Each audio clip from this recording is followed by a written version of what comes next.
कुरान में एक और जगह ये बात आई है, सूरह आराफ में अल्लाह ने फरमाया उदू रब्बकुम तज़र्रुअन व खुफिया, अपने रब से दुआ करो, गिड़गिड़ा करके दुआ करो और चुपके चुपके दुआ किया करो। इन्नहु ला युहिब्बुल मुअतदीन, अल्लाह ताला दुआ के अंदर हद से तजावुज करने वालों को पसंद नहीं करता। कुछ लोग दुआ के अंदर भी हद से तजावुज करते हैं। माफ कीजिएगा, आपके यहाँ चंदे का जो तरीका होता है, बंगला जुबान के जो मुकर्रिर आते हैं वो दुआ करते हैं, इस पर भी तहकीक होनी चाहिए कि ये तरीका दुआ का सही है। दुआ के अंदर हद से तजावुज नहीं होना चाहिए। दुआ में हम कोई ऐसी चीज नहीं मांगेंगे जो मुनासिब ना हो। एक सहाबी ने अपने बेटे को देखा, बेटा दुआ कर रहा है, आय अल्लाह जन्नत में दाहिने तरफ सफेद रंग का महल मुझे अता फरमा दे, जन्नत के अंदर व्हाइट हाउस मुझे दे दे। सहाबी ने बेटे को ये दुआ करते हुए सुना, कहा है मेरे बेटे तू क्या दुआ कर रहा है? कहा बाजान मैं दुआ कर रहा हूं कि अल्लाह तू मुझे जन्नत के दाहिने साइड में एक सफेद रंग का महल अता फरमा। कहा बेटा ये दुआ करना सही नहीं है बेटा, मैंने अल्लाह के नबी को ये फरमाते हुए सुना था कि कयामत के पहले एक ऐसा दौर आएगा, लोग दुआ के अंदर हद से तजावुज करेंगे और लोग वजू करने में हद से तजावुज करेंगे। ऐ मेरे बच्चे, जब तुझे दुआ करना हो तू सिंपल ये दुआ कर, आय अल्लाह मैं जन्नत का सवाल करता हूँ, मैं जहन्नम से तेरी पनाह मांगता हूँ। उसमें इतनी डिटेल मत बयान करो, अपनी दुआ में ये मत कहो कि अल्लाह जन्नत के दाहिने साइड में मुझको ये महल अता फरमा। ये दुआ के अंदर हद से तजावुज करना है। बाज़ लोग दुआ करते कहते हैं अल्लाह अपने नबी के सदक़े मेरी ये दुआ कबूल कर ले। ये सदका क्या है भाई? नबी के सदक़े कैसे दुआ होती है? गलत है, ये दुआ में हद से तजावुज है। आप दुआ में अगर वसीला लगाना चाहते हैं, अपने किसी नेक अमल का वसीला लगाइए। आय अल्लाह मैंने जाड़े में कंबल बांटे थे गरीबों को, आय अल्लाह रात का सन्नाटा था, कोई गरीब लेटा हुआ था, मैंने जाके कंबल उसको उड़ा दिया था। आय अल्लाह कोई देखने वाला नहीं था, कोई कैमरा वाला नहीं था, कोई रिकॉर्डिंग करने वाला नहीं था। आय अल्लाह मैंने तुझको राजी करने के लिए, तुझको खुश करने के लिए उस गरीब की मदद की थी। आय अल्लाह तू मेरी मग़फ़िरत फरमा दे, आय अल्लाह तू मेरी मुसीबत को दूर फरमा दे। ऐसे नेक अमल का वसीला आप लगा सकते हैं। तो दुआ के अंदर भी हद से तजावुज नहीं होना चाहिए। तो पहली चीज जो अल्लाह ताला को बहुत नापसंद है मेरे भाइयों, वो क्या है? हद से तजावुज करना। और आगे बढ़िए, अल्लाह को दूसरी चीज जो बहुत ज्यादा नापसंद है, कुरान का दूसरा पारा खोलो, अल्लाह फरमाता है वइज़ा तवल्ला फिल अर्ज़ि सआ। मुनाफिकों के बारे में अल्लाह ने फरमाया कि मुनाफिक आदमी जब जमीन में चलता है तो वो क्या करता है? लियुफ़सिदा फिल अर्ज़ि व युहलिकल हर्स वन नस्ल वल्लाहु ला युहिब्बुल फसाद। वो मुनाफिक आदमी, वो मुशरिक आदमी, वो जमीन में फसाद मचाता है, वो लोगों को कत्ल करता है, वो बच्चों को कत्ल करता है। वल्लाहु ला युहिब्बुल फसाद, अल्लाह को फसाद पसंद नहीं है, अल्लाह को जमीन के अंदर फसाद पसंद नहीं है, अल्लाह को फसादी लोग पसंद नहीं है। जो फसाद मचाते हो, जो बेकसूरों का खून बहाते हो, जो निर्दोष लोगों की हत्या करते हो। जाओ कोई मीडिया वालों को कुरान की आयत बता दे, वइज़ा तवल्ला साफिल अर्ज़ि लियुफ़सिदा फ़ीहा व युहलिकल हर्स वन नस्ल। ये मुनाफिकों की पहचान है, ये मुशरिकों की पहचान है, ये अल्लाह के दुश्मनों की पहचान है। बच्चों को कत्ल करना, फसाद मचाना, आतंक मचाना। अल्लाह का मानने वाला कभी आतंकवादी नहीं हो सकता, अल्लाह का मानने वाला कभी दहशतगर्द नहीं हो सकता। अरे अल्लाह के मानने वाले एक चींटी को भी बिला वजह नहीं मारते। याद करो सुलेमान अलैहिस्सलाम का वाकया। सुलेमान अलैहिस्सलाम जा रहे हैं और रास्ते में चींटियों की एक वादी के पास से उनका गुजर होता है। सुलेमान अलैहिस्सलाम को अल्लाह ताला ने एक स्पेशल नॉलेज दी थी, वो चींटियों की बोली को भी सुन लेते थे, समझ लेते थे। हत्ता इज़ा अतौ अला वादिन नमली क़ालत नमलतुन या अय्युहन नमलु उदखुलू मसाकिनकुम। जब सुलेमान का लश्कर चींटियों की वादी के पास से गुजरा तो चींटियों की रानी ने अपनी चींटियों से कहा, ऐ चींटियों जल्दी जल्दी अपने बिल में दाखिल हो जाओ। ला यहतिमन्नकुम सुलेमान व जुनूदुहु व हुम ला यशऊरून। कहीं ऐसा न हो कि सुलेमान और उनका लश्कर अपने पांवों से तुम्हें रौंद डाले, तुम्हारे ऊपर चढ़ जाए, तुम्हें खत्म कर दे और उनको पता न चले। वहुम ला यशऊरून, उनको पता न चले। इसका मतलब कि जानबूझकर सुलेमान अलैहिस्सलाम चींटी को भी तकलीफ नहीं पहुंचा सकते। ओ मेरे मीडिया वाले भाइयों, ओ दुनिया में इस्लाम के खिलाफ प्रोपेगेंडा करने वाले न्यूज चैनल वालों, कभी इस तरीके के वीडियो को भी अपने चैनलों पर लगाया करो, कभी इन बातों को भी अपने चैनलों पर लगाया करो। सुलेमान अलैहिस्सलाम का लश्कर चींटी की हत्या नहीं कर सकता। एक नबी का मानने वाला जब चींटी की हत्या नहीं कर सकता, किसी निर्दोष की हत्या कैसे कर सकता है? वल्लाहु ला युहिब्बुल फसाद, अल्लाह को फसाद मचाने वाले, आतंक मचाने वाले पसंद नहीं है। इस्लाम तो वो मजहब है मेरे भाई, एक निर्दोष की हत्या, एक बेकसूर का खून बहाने वाला पूरी मानवता का हत्यारा है, पूरी इंसानियत का कातिल है। अल्लाह फरमाता है मन कतल नफ्सन बिगैरि नफ्सिन औ फसादिन फिल अर्दी फकअन्नमा कतल अन्नास जमीआ, जिसने एक निर्दोष की हत्या की उसने पूरी इंसानियत को कत्ल कर दिया, उसने इतना बड़ा पाप कर दिया कि पूरी इंसानियत को कत्ल कर दिया। वमन अहयाहा फकअन्नमा अहया अन्नास जमीआ, और एक इंसान की जान बचाने वाला पूरी इंसानियत की जान बचाने वाला है। मेरे प्यारे साथियों, दुनिया में पहला मर्डर किसने किया था? काबिल ने अपने भाई हाबिल का किया था, और औरत के चक्कर में किया था, लड़की के चक्कर में किया था। औरत के चक्कर में काबिल ने हाबिल को कत्ल किया था, दुनिया का पहला मर्डर किया था। अल्लाह के नबी फरमाते हैं अब कयामत तक जितने मर्डर होंगे, जितने कत्ल होंगे, हर मर्डर और हर कत्ल का जिम्मेदार काबिल होगा, जो कि पहला कत्ल उसने किया था। पता ये चला कि जो बुराई की शुरुआत करता है, जो किसी गलत काम की शुरुआत करता है, उसके ऊपर कयामत तक और जब तक वो गलत काम होता रहेगा उसका वबाल उसके ऊपर पड़ता रहेगा, उसकी सजा उसको मिलती रहेगी। इसलिए बुराई करने से ज्यादा खतरनाक बुराई की स्टार्टिंग करना है। हजरत लूत अलैहिस्सलाम की जो कौम थी, इगलाम बाजी की और लड़के का लड़के के साथ बदकारी करना और मर्द का मर्द के साथ बदकारी करना, उनकी कौम के पहले ये गंदा काम दुनिया में कभी नहीं होता था। इस काम की शुरुआत की थी हजरत लूत अलैहिस्सलाम की कौम ने। इसीलिए जब हजरत लूत अलैहिस्सलाम ने अपनी कौम को समझाया तो कहा था कि ऐ मेरी कौम के लोगों, तुमने इस गंदगी की शुरुआत की है, और अगर यहां से ये गंदा काम शुरू हुआ तो जब तक ये गंदा काम होता रहेगा तुम्हें इसकी सजा मिलती रहेगी। मेरे प्यारे साथियों, अल्लाह तबारक व तआला को फसाद मचाने वाले, आतंक मचाने वाले, खून खराबा करने वाले लोग पसंद नहीं है। वल्लाहु ला युहिब्बुल फसाद, अल्लाह को फसाद पसंद नहीं। अरे इस्लाम का तो ये हाल है। हमारे प्यारे नबी जब सन 8 हिजरी में मक्का में दाखिल हुए, 10,000 का लश्कर आपके साथ है। मक्का के अंदर आप बड़ी फातिहाना शान के साथ दाखिल हो रहे हैं। ये वही मक्का है जहां से आपको निकाला गया है, ये वही मक्का है जहां अल्लाह की बारगाह में सजदा करना आपके लिए हराम कर दिया गया, जहां नमाज की हालत में आपका गला दबाने की कोशिश की गई, जहां नमाज की हालत में आपकी गर्दन में चादर डाली गई, जहां नमाज की हालत में आपकी गर्दन के ऊपर गंदगी डाली गई। ये वही मक्का है जहां के लोगों ने ग़ज़वे उहद में आपके चचा हमजा का कलेजा चबाया। ये वही मक्का है जहां के लोगों ने ग़ज़वे उहद में आपको मारा था, आपके दांत तोड़े थे, आपके चेहरे से खून बहा था। ये सारे वाकयात आपने अपनी आंखों से देखे हैं। लेकिन मेरे प्यारे साथियों, आप देखिए सन 8 हिजरी में जब अल्लाह के नबी मक्का में दाखिल होते हैं, आप पहले खाने काबा को सारे बुतों से पाक करते हैं, और खाने काबा को बुतों से पाक करने के बाद जब आप खाने काबा के दरवाजे पर खड़े होते हैं तो आप क्या कहते हैं? ऐ मक्का वालों, ऐ कुरैश के लोगों, ये बताओ तुम अपने मोहम्मद से तुम्हें क्या उम्मीद है? मैं तुम्हारे साथ क्या सलूक करूंगा? सब भीगी बिल्ली बन जाते हैं, बड़े नरमी से कहते हैं, बड़े प्यार से कहते हैं, ऐ मोहम्मद सल्लल्लाहु अलैहि वसल्लम, आप तो बड़े अच्छे इंसान हैं, बड़े अच्छे बाप की औलाद हैं, आपसे अच्छी ही उम्मीद रखते हैं। आपने फरमाया इज़हबू अंतुम तुलका ला तस्रीब अलैकुमुल यौम इज़हबू अंतुम तुलका। जाओ, आज मोहम्मद रसूलुल्लाह किसी से बदला न लेंगे, किसी से इंतकाम न लेंगे, किसी का खून न बहाएंगे। जाओ, तुम सबके सब आजाद हो। मोहम्मद रसूलुल्लाह किसी से बदला न लेंगे।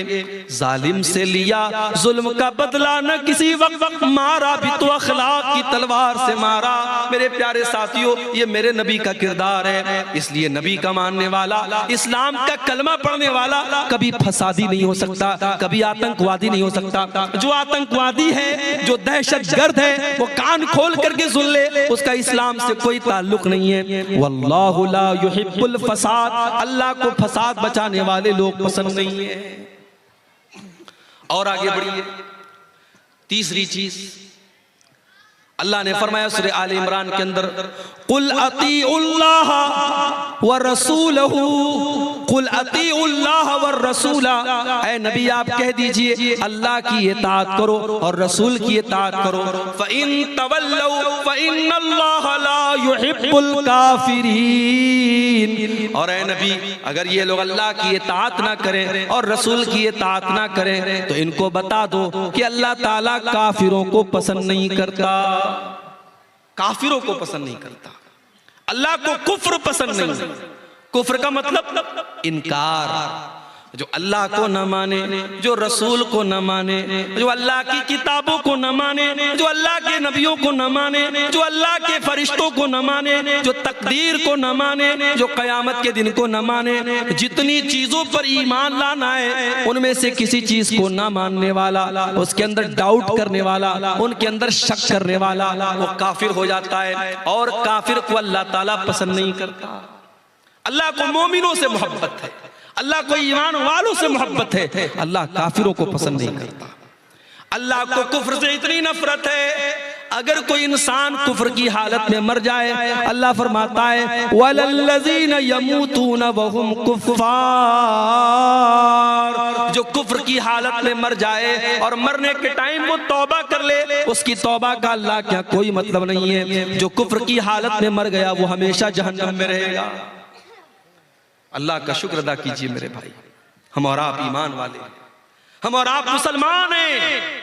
अगर हम और आप मुसलमान न होते, ईमान वाले न होते, शायद हम भी किसी पत्थर के बुत के आगे आज सजदा कर रहे होते, शराब पी करके नाच रहे होते।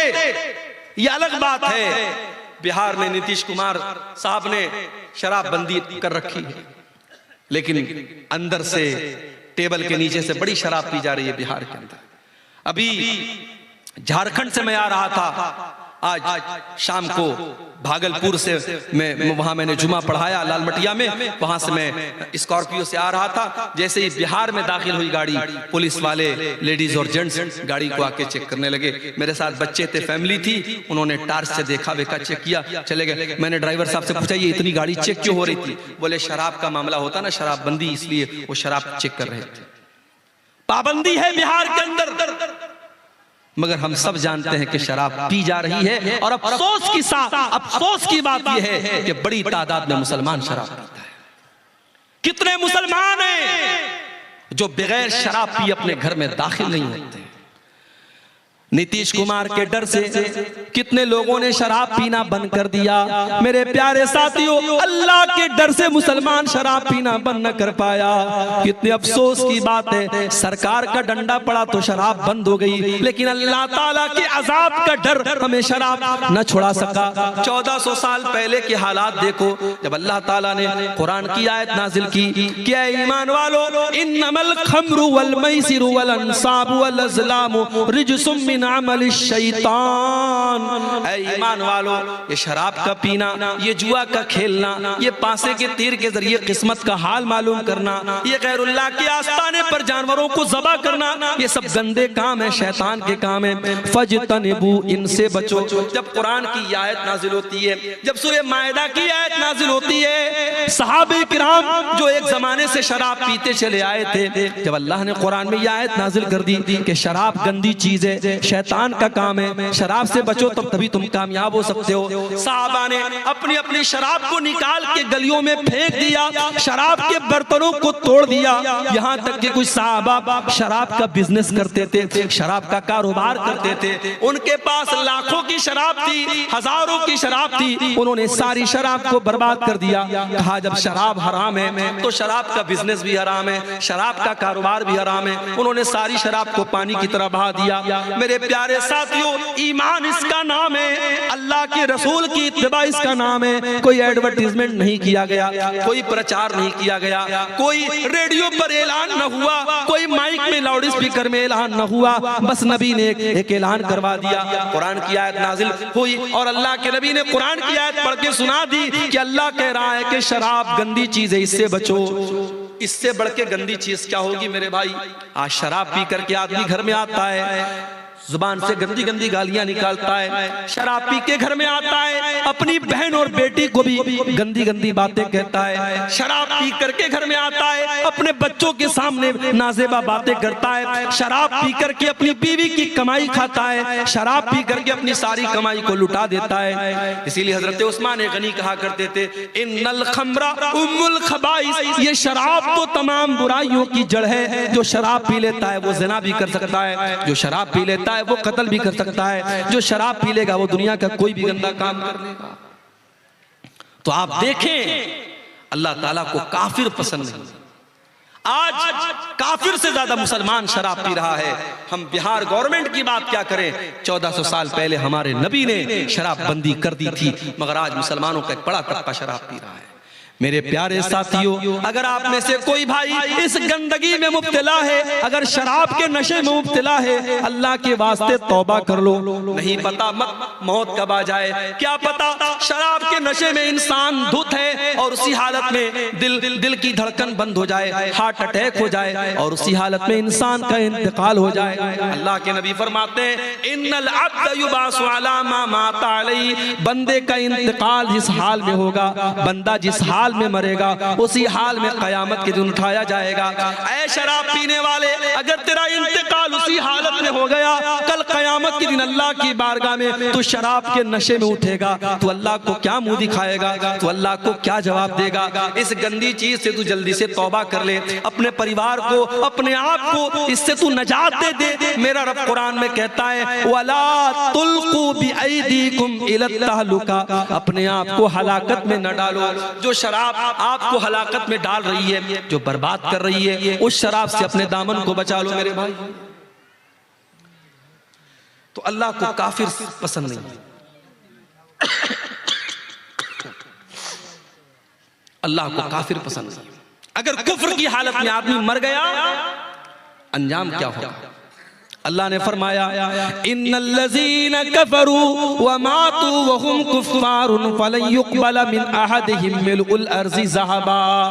जो लोग कुफ्र की हालत में मर जाएंगे, ईमान की दौलत उनको नसीब नहीं होगी। कान खोल करके सुन लो, अल्लाह फरमा रहा है, कल क़यामत के दिन अल्लाह की बारगाह में अगर जमीन भर के सोना भी वो लेके आ जाएंगे और अल्लाह से कहेंगे, अल्लाह तू जमीन भर के सोना ले ले और हमको जहन्नम के अजाब से बचा ले। अल्लाह फरमाता है, फलन युक़बल मिन अहदिहिम, जमीन भर के सोना लेकर के भी उनको जहन्नम की आग से नजात न मिलेगी, जहन्नम की आग से अल्लाह उनको नहीं बचाएगा।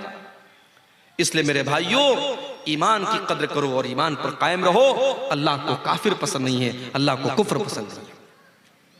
और आगे बढ़ो, अल्लाह को एक और चीज बहुत ज्यादा नापसंद है। क्या है वो चीज?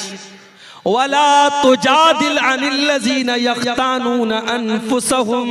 ऐ नबी, ऐ मेरे प्यारे नबी, आप उन लोगों का डिफेंस मत कीजिए, उन लोगों का बचाव मत कीजिए, उन लोगों की तरफ से आप बहस मत कीजिए जो अपने आप के साथ खयानत करते हैं। इन्नल्लाह ला युहिब्बु मन काना खव्वानन असीमा। अल्लाह ताला ऐसे लोगों से मोहब्बत नहीं करता है जो खयानत करने वाले हों।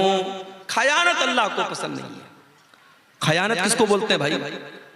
अमानत का उल्टा है खयानत।